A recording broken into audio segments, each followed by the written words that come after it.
Alright guys, isang mapagpalang araw sa inyong lahat. Meron na naman tayong isang reaction weather report dito kay Road Trip Channel. Alright, nakunan ng satellite ng National Aeronautics and Space Administration ang apat na magkakasunod na bagyo sa Western Pacific Ocean noong November 11, 8 a.m. Pilipinas Standard Time.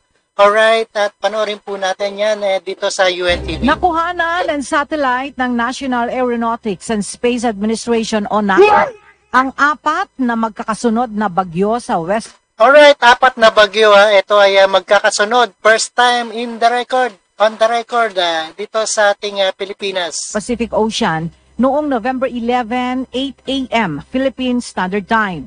Kita sa larawan ang mga bagyong may international name. Ayan, kita sa larawan Panoorin nyo guys, isang maraming bagyong magkakasunod.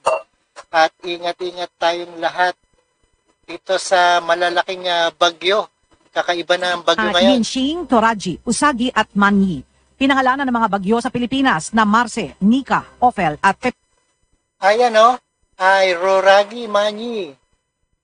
At tinawag na ating may bagong pangalan na sila sa apat na bagyo na yan. Ito, sa image, tinatahak o nakalagpas na sa Pilipinas ang mga bagyo. Batay sa Japan Meteorological Agency, ito ang unang pagkakataon na magkakasabay ang pag-iral ng ilang bagyo sa Western Pacific Ocean mula 1951.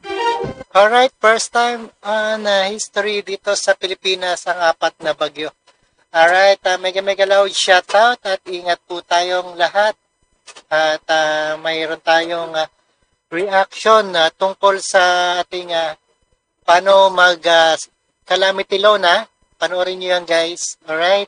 Maraming salamat and peace out sa inyong lahat.